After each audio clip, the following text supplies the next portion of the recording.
DC charging, high power charging. This brought a lot of capex intensive investments that currently is not easy to repay because the utilization rate are really low. I was about to ask you the utilization rate. The utilization rate is, the average utilization rate is really low.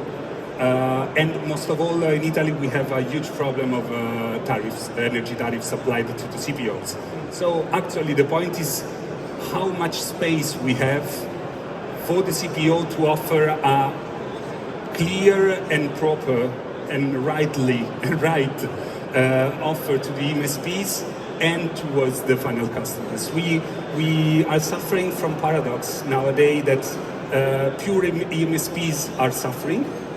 EMSPs that, for example, can offer bundle offers, and so they are interested in the leads towards new customers for other facilities. They can offer charging tariffs that are lower than other prices. Pure EMSPs offers and the EMSP of the CPO on the very same charging point. So would those tariffs be available for everyone? Those rates? Yeah, it really depends. Nowadays, we have also situations in which the customers are discriminated. This is true. I mean, it's true all over Europe. So we really need that AFIR can, in some way give us some, a setup that is clear. Yeah. Because it's not clear nowadays. And I'm really worried that this could affect most of all the final customers. No, that's an absolutely fair point. And two things I want to add here in the discussions ahead of AFIR coming into effect.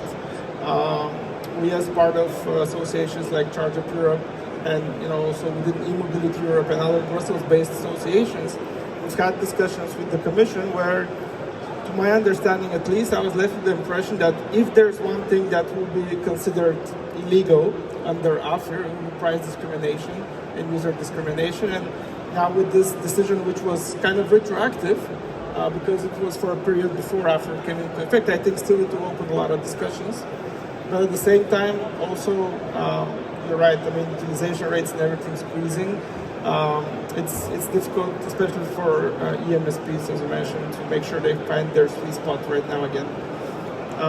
But yeah, super interesting developments, and just for a bit of sort of detail here to add, we will not have a Q&A, but I invite you to catch our panelists afterwards as well. But moving on to you, Felix. I mean, I just want you to share your personal experience, honestly, of this post-AFIR market reality when it comes to pricing, and some of the markets that you've visited with an electric car. Yeah, thank you for inviting me here. Yeah, one of the strangest things, I guess, is just that I've been driving EVs all over Europe since 2018, more or less. And the reason I went to go electric, I tried a lot of rental cars, is that per kilometer they were way cheaper than anything else. So I used to take the train to Germany to rent diesel cars to go to Portugal, for example, simply because that got me the best euro per mile. And in 2018 I found out that I could find EVs that simply brought the cost down.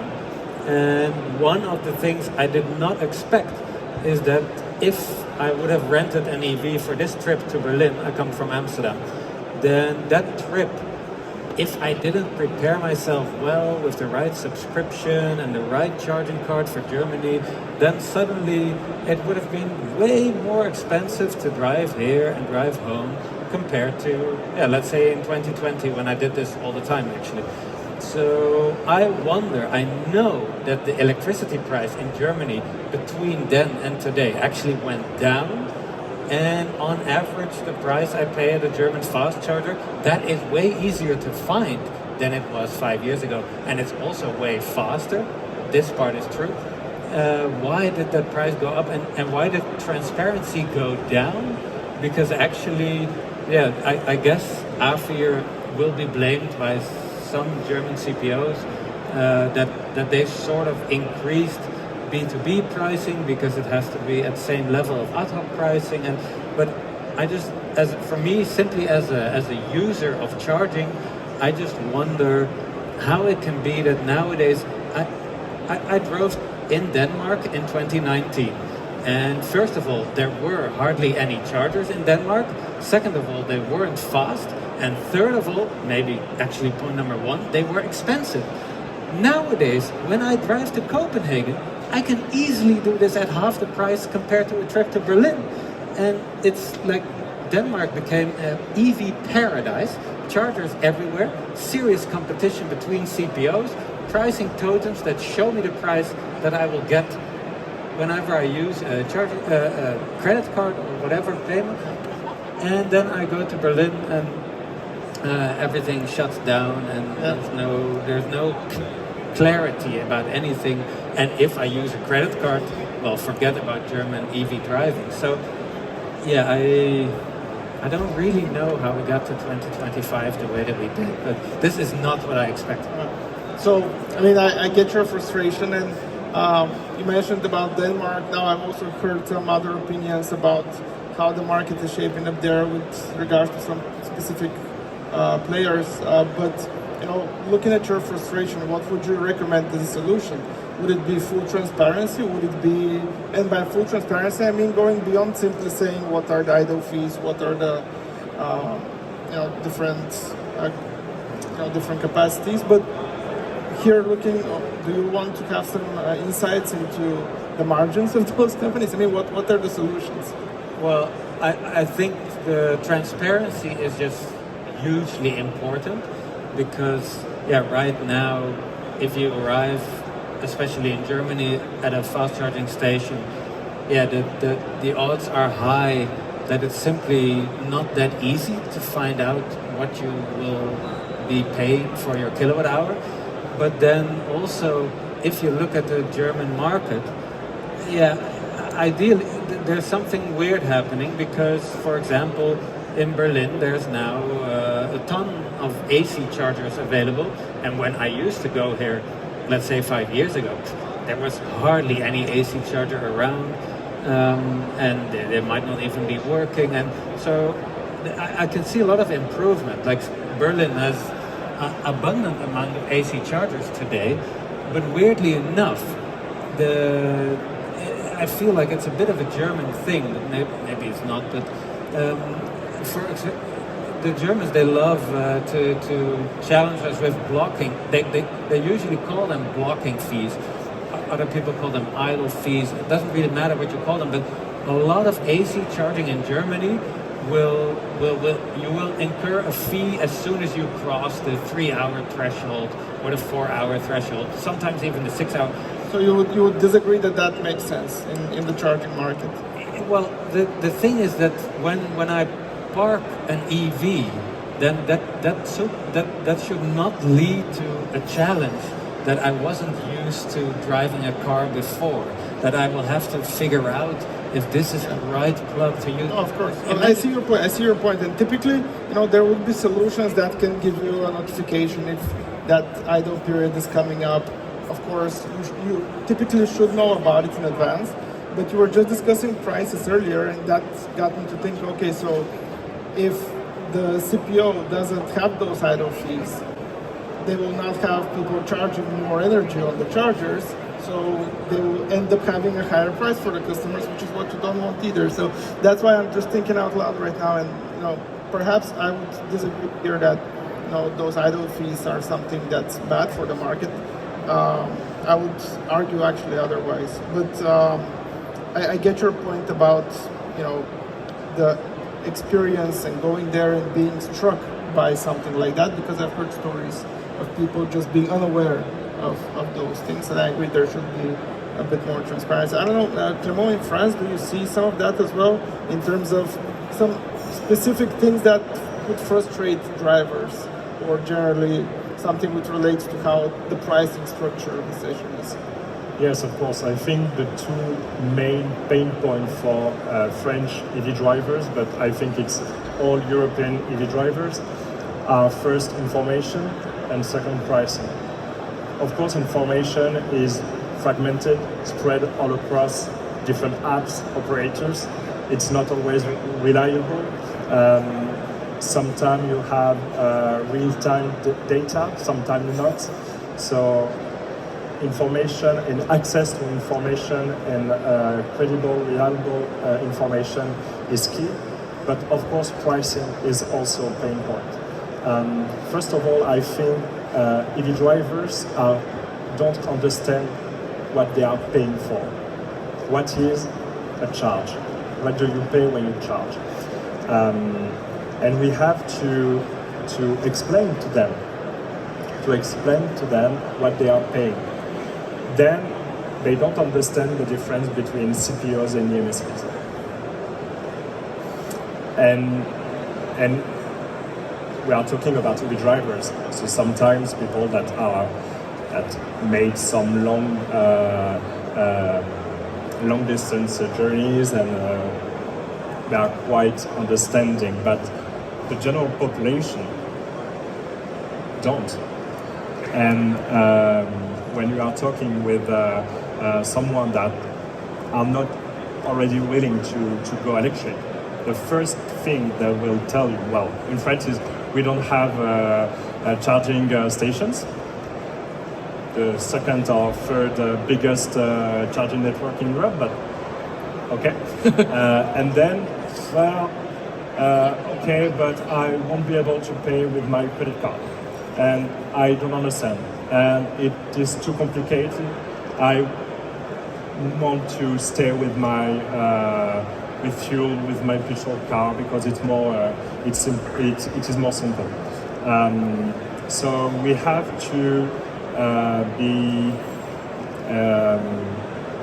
to help everyone to understand all of that. Typically, we would have campaigns that are also not only towards advocating to policymakers, but also towards civil society. Yeah, but maybe a message of hope that I can share that I think transparency and pricing are becoming more and more a real competitive factors between all operators, whether CPOs or EMSP. A few years ago, the only reason you would choose to charge somewhere is because there were charging station there. Yeah. So location was the first reason. Now you have reliability and pricing. If you have the certainty that you will find a charging point available and technically operational, you will go there. And then you will have to compare pricing. Right. So I think with the growth of the market, we will see a clearer path for everyone. Yeah.